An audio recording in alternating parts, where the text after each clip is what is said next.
Good morning, dear students. Welcome in online classes with Umar sir. Hello, dear students. How are you all?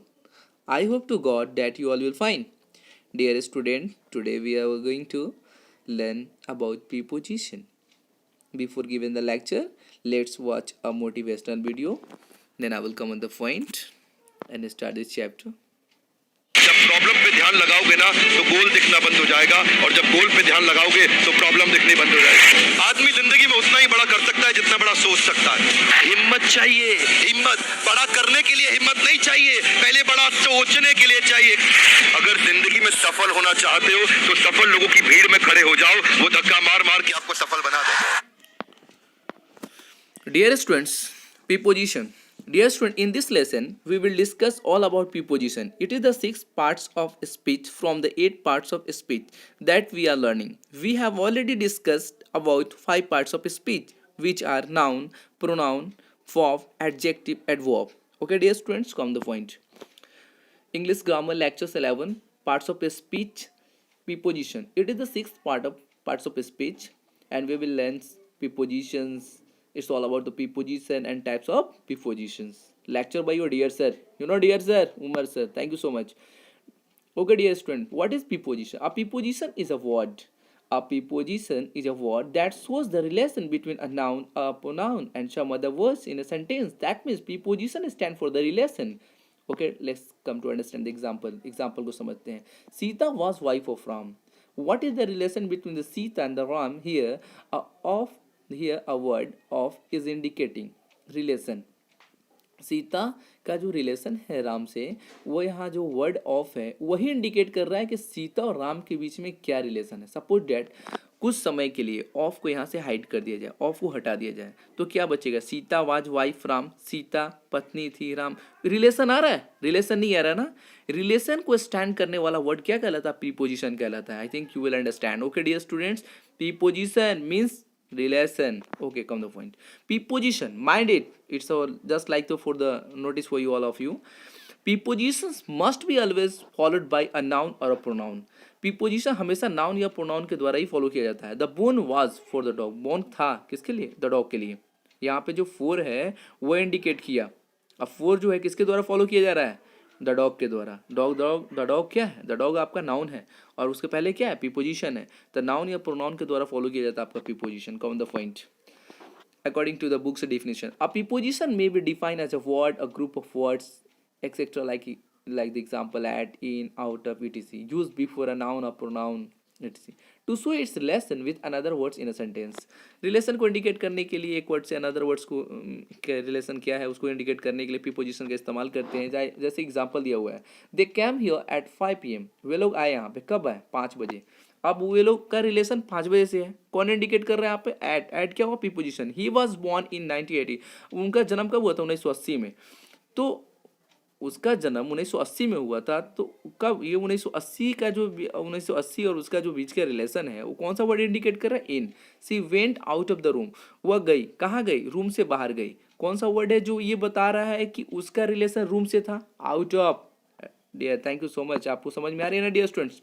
अब हम लोग एक एक करके सारे प्रीपोजिशन को देखेंगे, बहुत बढ़िया से देखेंगे. काफ़ी डीपली कॉन्सेप्ट में कोशिश कर रहा हूँ आपको देने का और एकदम बारीकता से एग्जाम्पल को भी इंडिकेट करेंगे. Dear students, preposition of time. Eight.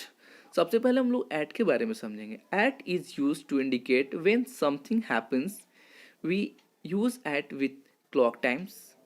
Example, periods of the year and periods of the day, festival, etc. But we don't use at with morning, evening, afternoon.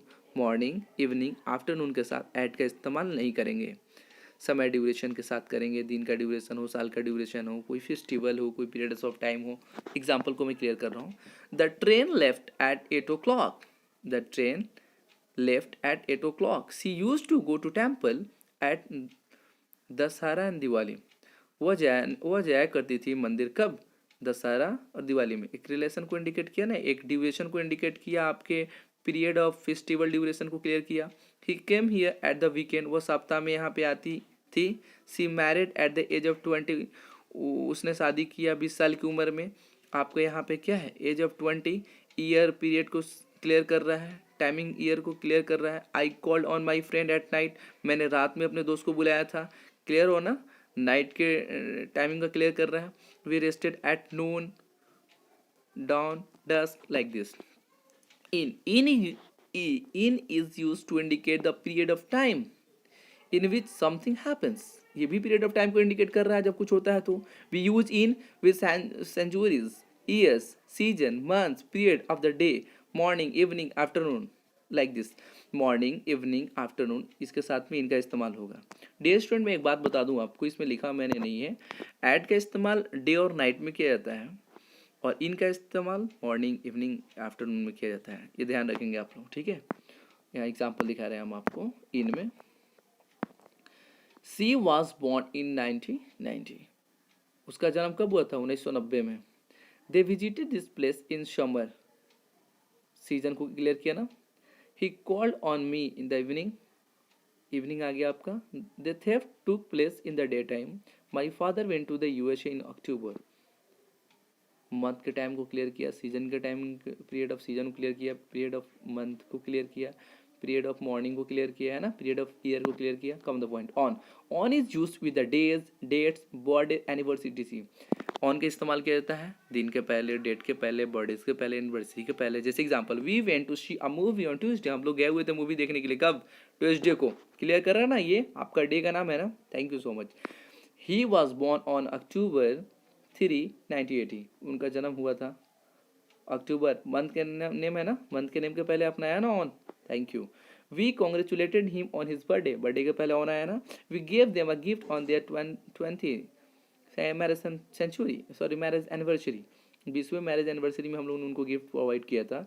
तो मैरिज एनिवर्सरी के पहले भी आपका on आया, birthday के पहले भी आया, मंथ के नाम के पहले भी आया और डे के नाम के पहले भी आया. Come the point.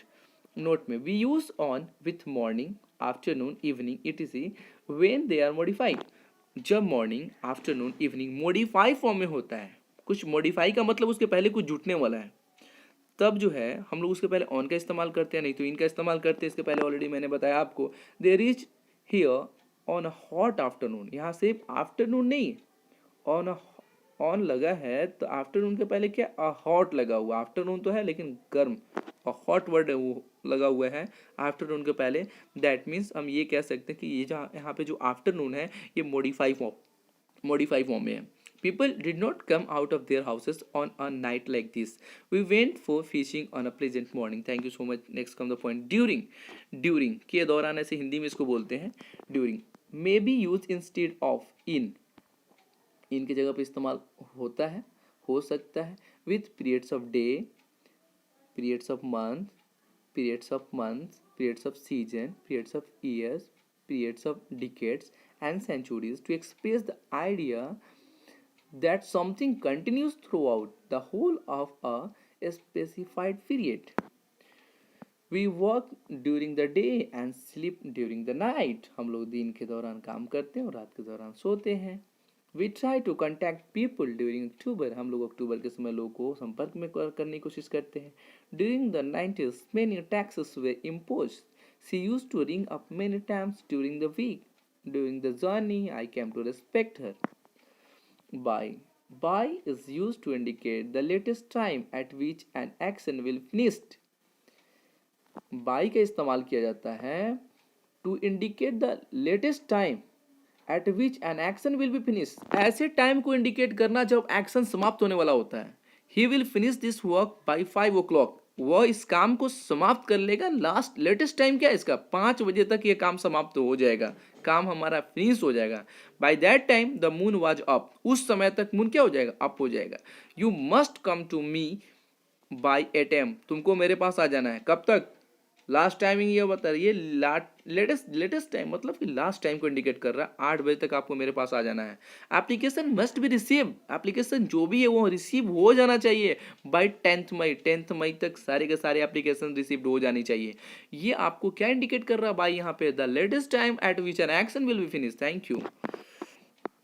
Bye can be use instead of during. By का इस्तेमाल ड्यूरिंग की जगह पे भी हो सकता है. विच ऑलमोस्ट द सेम, लगभग में. With took rest by day and travel by night. हम लोग दिन के समय क्या करते हैं? आराम, और रात के समय travel. By mid-afternoon, about 5,000 people had visited the exhibition. 4. 4 is used with periods of time to indicate how long an action lasts. 4 का इस्तेमाल किया जाता है पीरियड ऑफ टाइम को इंडिकेट करने के लिए, और सीन्स का इस्तेमाल किया जाता है पॉइंट ऑफ टाइम को इंडिकेट करने के लिए। जैसा कि आप लोग जानते हो, टेंस में बार बार इस चीज़ को पढ़ चुके हैं। फिक्स टाइम के लिए सीन्स, और आपको क्या बोलते हैं, अनफिक्स टाइम के लिए 4 का इस्तेमाल किया जाता है। जो समय फिक्स है उसके पहले सीन्स, और जो समय फिक्स नहीं है उसके पहले 4। ये जनरल कॉन्सेप्ट है आपके लिए, but according to this definition let's try to understand. It is generally use with the perfect tense, but is also used with other tenses like present perfect continuous, past perfect continuous, future perfect continuous. That's why यहाँ पे बोला गया है कि it is also used with other tenses. They have lived here for 5 years. They have lived here for ये लोग वे लोग जो है यहाँ 5 सालों से रहते हैं, है ना। It rained continuously for 12 hours. We stay there for 15 days. Since, वही बात हुआ, सिंस के बारे में ऑलरेडी मैंने बताया कि पॉइंट ऑफ टाइम को इंडिकेट करता है ना। एक्शन कब स्टार्ट हुआ और कब तक बना रहेगा, इस सबको इंडिकेट करने के लिए generally.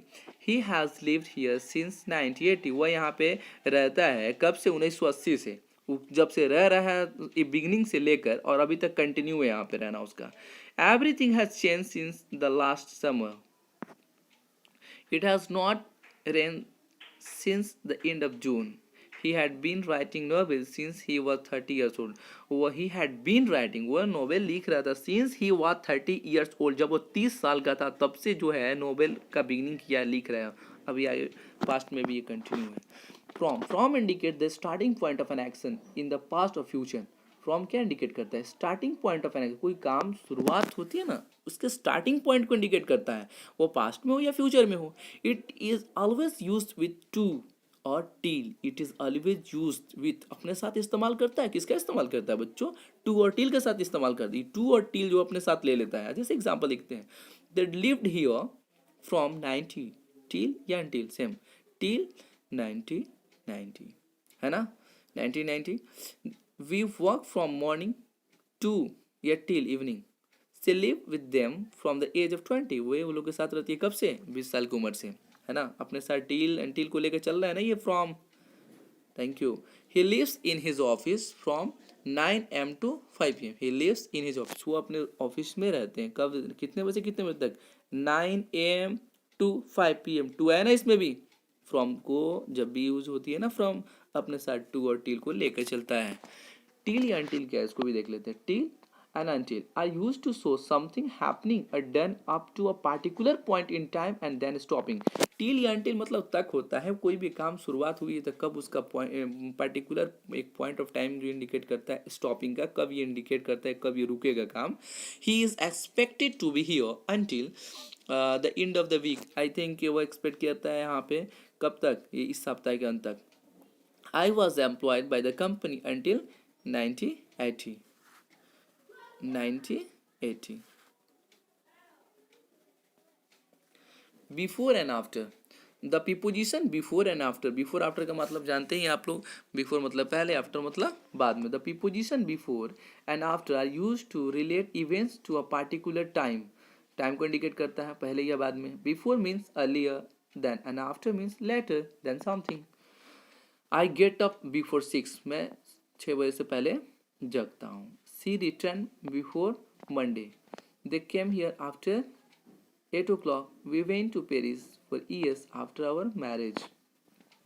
Preposition of places at is used। यहाँ पे जितने भी preposition का इस्तेमाल करने जा रहा हूँ मैं, ये सारे preposition place को indicate करता है। It is used to show the exact point. Examples: houses, station, small villages and towns. At छोटे मोटे चौक चौड़ा, घर मकान दुकान, स्टेशन, विलेजेस गांव, इसको इंडिकेट करने के। They live at Gohana, A small town in Haryana. वो गोहाना में रहता है, स्मॉल टाउन है हरियाणा का। He was born at his village. वो अपने गांव में ही उसका जन्म हुआ था, जो गांव का नाम क्या है, शिलमार है। The prime minister lives at Downing street.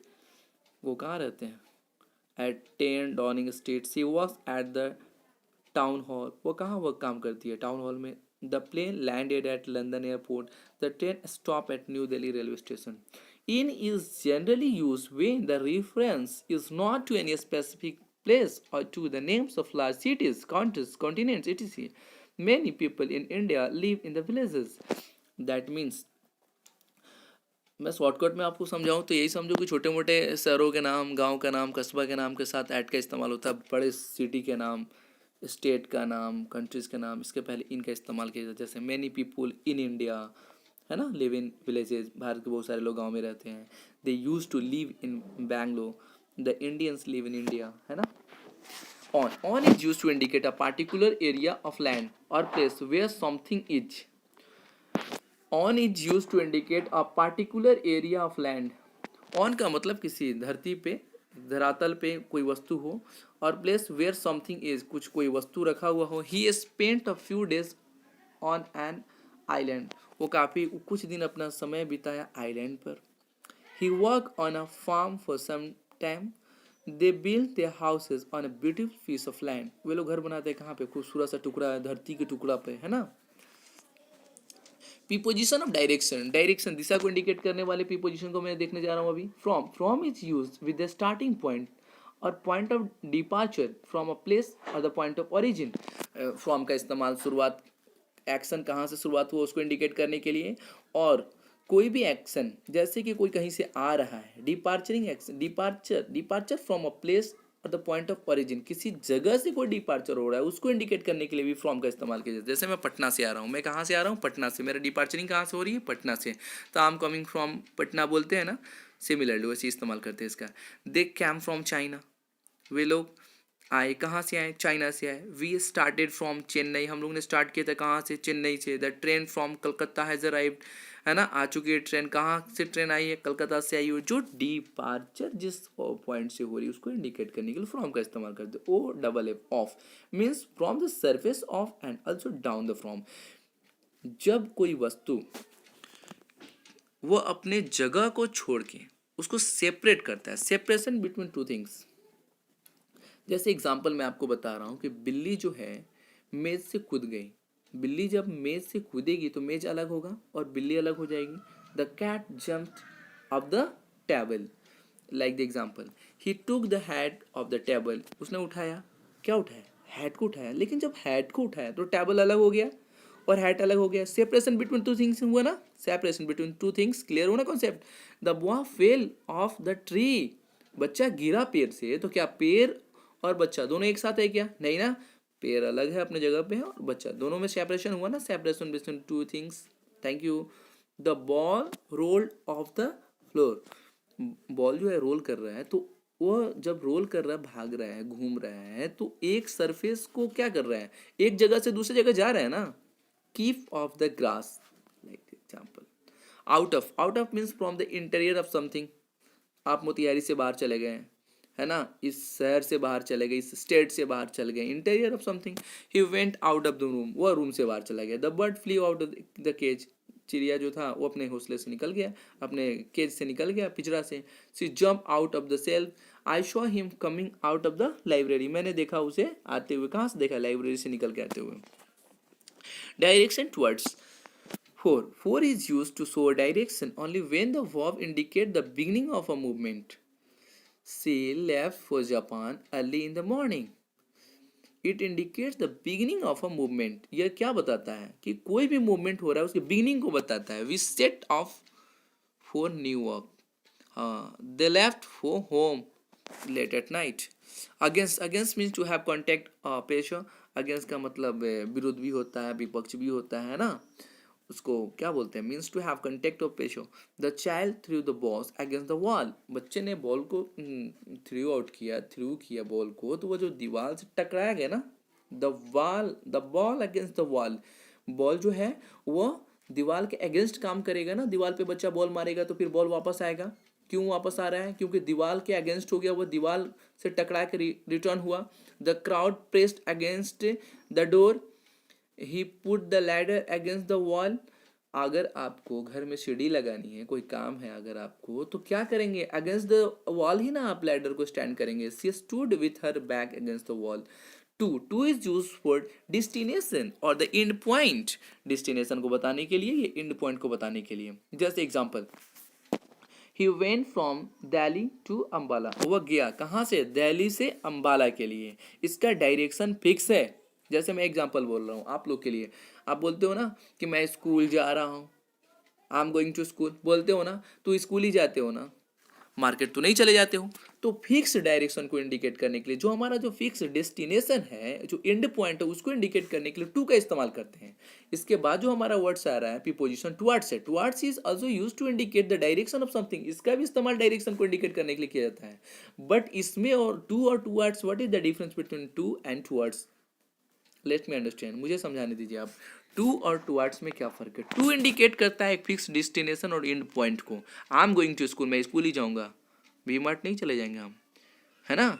अब आपको एग्जाम्पल दे रहे हैं, he is coming towards the school, है ना, वो स्कूल की तरफ आ रहा है, वो स्कूल के तरफ आ रहा है। He is coming towards the school, वो स्कूल के तरफ आ रहा है। अब इसकी क्या गारंटी है? स्कूल के तरफ तो आ रहा है, अब रास्ते में कोई उसका फ्रेंड मिल गया और उसको बोल रहा है चलो विशाल मेगा मार्ट में घूम के आते हैं, तो वहाँ चला जाइए। तो ये डायरेक्शन था सिर्फ स्कूल के तरफ। अब स्कूल के जगह पहुंचने की जगह वो कहीं और भी जा सकता है, बट हम बोले I am going to school, तो हम स्कूल ही जाएंगे। वो हमारे एंड पॉइंट को इंडिकेट कर रहा है, वो डिस्टिनेशन को, फिक्स डिस्टिनेशन को तय कर रहा है कि वो स्कूल जा रहा है तो स्कूल जा रहा है। बट टुवर्ड्स और ये टुवर्ड्स और टू में यही फर्क है, टुवर्ड्स एक डायरेक्शन को इंडिकेट करता है और टू जो है वो डिस्टिनेशन को, एंड पॉइंट को क्लियर करता है। He was spreading towards the town, the train was coming towards the station, है ना। अब ट्रेन आ रहा है स्टेशन की तरफ, अब रास्ते में उसको रुकनी है ना, स्टेशन से पहले तो रुक नहीं जाएगा क्या? I show him hurrying towards me. Preposition of position स्थान को इंडिकेट करने के लिए, अंडर मतलब नीचे का, नीचे होता है ना, अंडर मतलब नीचे की दिशा को बताने के लिए इसका इस्तेमाल किया जाता है। बट इंग्लिश में देखो इसको, under is used to indicate a position that is below और बीनीथ समथिंग, नीचे है कोई वस्तु, it means vertically below. The dog was under the table, कुत्ता कहाँ है? टेबल के नीचे है, वर्टिकली इंडिकेशन की जा रही है। बिलो पोजीशन क्या है? बीनीथ, बिलो है ना। ही लुक अंडर द बेड, वो कहाँ देखता है? बेड के नीचे देखता है। They took shelter under the tree. Underneath has the same meaning as under. ये underneath और under सेम मीनिंग होती है दोनों का। It means a position below something, इस दोनों का मतलब होता है नीचे की कुछ दिशा को बताने के लिए। She found a lot of dust underneath the carpet. She found, वो पाती है क्या? लॉट ऑफ डस्ट, बहुत ज़्यादा डस्ट पाई जाती है अंडरनीथ द कारपेट, कारपेट के नीचे। The coin rolled underneath the table, he hide the gun underneath the bed. Dear students, मैं आपको क्लियर कर दूं, underneath generally implies covered by something so that the object cover is not seen.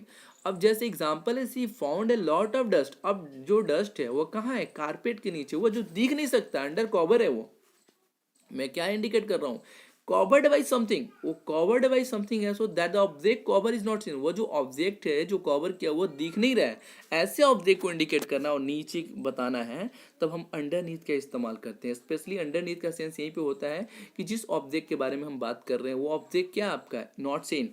Okay dear students, it was the difference between the underneath and under. Next, below and beneath. Below means in a position lower than something. इसका भी नीचे की दिशा को ही बताने के लिए किया जाता है, पोजीशन को बताने के लिए। They could see the village below them. The lake is 500 feet below the sea level. He had a wound below the left shoulder. You should write below this line. आपको इस लाइन के नीचे लिखना चाहिए। ये भी पोजीशन को indicate कर रहा है, आपका लोअर पोजीशन को इंडिकेट कर रहा है, lower than something. Next, beneath also means a lower position than something, ये भी नीचे की पोजीशन को ही बताता है। They found the body beneath a pile of grass, the boat sank beneath the waves, है ना, बोट क्या वो डूब गया, बीनीथ द वेव्स, तरंग के बीच में, तरंग के नीचे मतलब बोट आपका सैंक जो है वो सैंक किया है, डूब गया है वेव्स के नीचे, ये भी आपका लोअर पोजीशन को इंडिकेट करता है। Beneath also means a lower position than something, ये भी बताता है बीनीथ वही सेम चीज़ है। बीनीथ है the sense of directly under something, beneath का एक्चुअली सेंस होता है वो नीचे की ओर। और एक्चुअली डियर स्टूडेंट्स, वीडियो तो बड़ा हुआ और ये इतना बड़ा चैप्टर है कि एक पार्ट में इसको बनाना इट इज़ इम्पॉसिबल, इसलिए मैंने इसको 2 पार्ट में डिवाइड किया है। ये रहा आपका पार्ट 1। पार्ट 2 में इसके और कुछ रिमेनिंग पॉइंट्स है जिसको मैं इंडिकेट करूँगा, और उस पॉइंट को इंडिकेट करने के बाद इस चैप्टर से रिलेटेड बहुत सारे एक्सरसाइज मैं देने वाला हूँ। एक्सरसाइज तो दूंगा, एक्सरसाइज के साथ साथ सॉल्यूशन भी प्रोवाइड करेंगे हम। आपको क्या करना है, फेयर तैयार करना है, नोट्स तैयार करना और सारे मटेरियल्स को अपनी कॉपी में मेंटेन करना है बाबू। चाहे आप 7 क्लास में हो, 8 हो, 9th हो, 10th में हो, किसी भी क्लास हो, उससे हमको कोई मैटर नहीं है, सबके लिए है ये, अंडरस्टैंड। और पार्ट 1 का क्लियर कॉन्सेप्ट हो गया। पार्ट 2 में जो वीडियो अपलोड करेंगे, हम वीडियो बनाने जा रहे हैं, उसमें इसके कुछ पॉइंट्स होंगे और एक्सरसाइजेस होंगे, वो दोनों को आपको क्लियर कर देंगे। तो पार्ट 1 ये क्लियर हो गया और पार्ट 2 आ जाएगा तो ये चैप्टर ओवर हो जाएगा। Okay students, if you have any problem to understand like anything else, then you can also contact on my contact number। किसी तरह का कोई प्रॉब्लम होती है समझने में, बनाने में, तो आप जो कॉन्टैक्ट नंबर मैं बार बार आप लोग को इसीलिए दे रहा हूँ कि कभी आप फेयर बन कर रहे हो, नोट्स बना रहे हो, कोई प्रॉब्लम क्रिएट्स हो गया है, तो आप क्या करो, एट अ टाइम मुझे फ़ोन करोगे, सर ये समझ में नहीं आ रहा, मैं आपको उसको क्लियर करूँगा, एनी प्रॉब्लम। और बहुत सारे स्टूडेंट का तो मेरे पास कंटिन्यू फ़ोन आ ही रहा है कि कैसे नोट्स बनाना है, कौन सा कॉपी होगा, कैसे क्या करना है, कौन से चैप्टर को पहले लिखना है, बाद में लिखना है। उसका मैं एक अपडेट कर दूं आप लोग को कि सबसे पहले वॉइस लिखना, फिर आर्टिकल्स लिखना, फिर मॉडल्स लिखना, और जो चौथा चैप्टर में अब जो अपलोड करने जा रहा हूँ पी पोजीशन, उसको लिखना। जिस तरीके से वीडियो अपलोडिंग हुआ है आपके साइट पे, उसी तरीके से आपको नोट्स भी तैयार करना है। Any problem dear students, thanks for watching this video, bye bye, have a nice day, thank you so much.